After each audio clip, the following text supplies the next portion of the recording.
for coming out today. It's amazing to see so many people here in Sun City, so I'm so grateful for you all being here and listening to candidates. Thank you so much.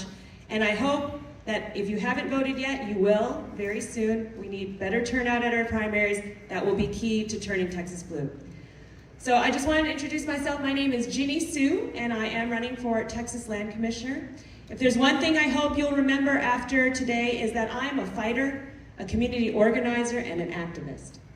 Now, I am a licensed attorney, a former teacher, former PTA leader, working mom to 2 public school kids aged 5 and 9. But I've been most recently known in the public sphere for my work with Immunize Texas. I'm the founder and leader of Immunize Texas, a statewide grassroots advocacy group that's dedicated to passing pro-vaccine legislation. So I have been at the Texas State Capitol for the past 6 years, working to improve the lives of Texans.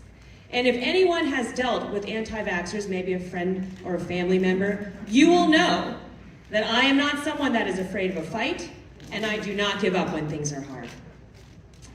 I also want to talk about my personal story and why I'm running for office. I grew up the child of working-class Korean immigrants. I think in Texas, a lot of times we assume that Asian Americans in Texas are here because my parents may have gone to Rice University or we had wealthy connections that brought us over. That is not the case for me. My parents came here with almost nothing. They came to this country to build a better life for themselves and for their family. And I grew up in a small rural town of about 10,000 people. So I actually suffered quite a bit as a child. I grew up without health insurance. I was not treated as a member of my community. And my parents, they had a plant nursery business, and I saw that plant nursery business fall when droughts hit our town. Now, when it comes to the land commissioner position, one of the big things that we're going to have to deal with as a state, and one of the things that I want to do as land commissioner, is get Texas in front of the climate crisis. And that's why I'm running for this office. I know that weather changes, natural disasters, they affect people. Not just something that we talk about in scientific studies, not something we just talk about watching on the news, but people lose their jobs. People lose their businesses. They are unable to put food on the table and take care of their families because of the climate crisis. I also want to talk about some of the other things that happen at the General Land Office. Now, the GLO, obviously the state lands, that's a big part of the job, but there's other things that we do. The Federal Disaster Relief Fund distribution. I'm someone that has, again, worked around the state, and I always do everything with people in mind. I put people first. Now, what do we have right now? An administration that has left Houstonians out of the distribution from Hurricane Harvey funds. There are people in Houston that have a tarp for a roof. They've received $0 from the GLO. That's not going to happen under my watch. The GLO also manages the Alamo. As a woman of color, it is very important to me that people of color are not erased from our history. We can be proud of the Alamo, we can hold it out as a symbol of our Texan pride, while also making sure that history is represented accurately. Now, the money that is generated from those oil and gas, energy sector leases and contracts, it goes to 2 main places. Number 1, it helps fund our public education through the Permanent School Fund. Now, right now we can put about $600 million a year to the Permanent School Fund from the GLO. That's a lot of money. I'm going to make sure that we meet that obligation. But I'm an activist. I'm someone that is used to being at the Texas State Capitol, advocating for the people. So we actually saw that number increase in 2019 because of a constitutional amendment. Well, guess which kind of land commissioner is going to be there advocating for a further increase? Someone like me.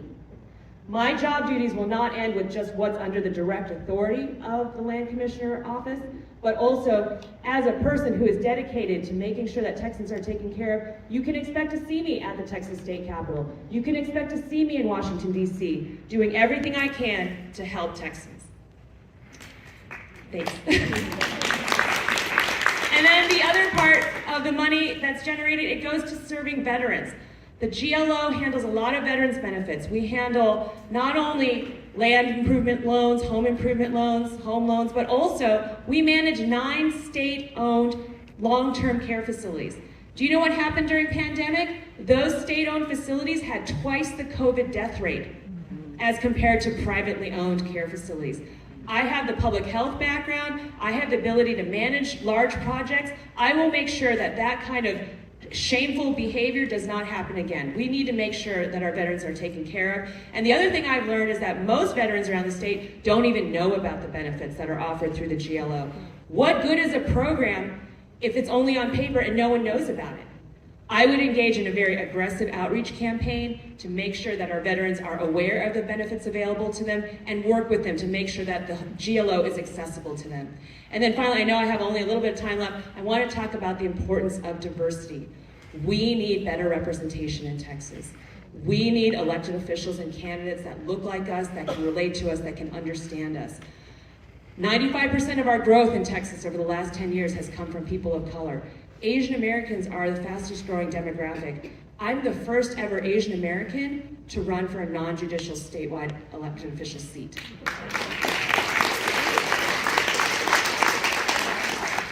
And if elected, I would be the first woman land commissioner that Texas has ever seen. And I'll leave you with this. When we want to think about strategy in Texas, we do have to think about who is the best person to go against the Republicans in November. I would like to share with you that the most likely Republican nominee for this seat, it is not a man. It is a woman. State Senator Dawn Buckingham, who has been endorsed by Trump, Cruz, and the NRA. She wants to use our state lands for building more of the border wall. She's talking about more voter suppression bills.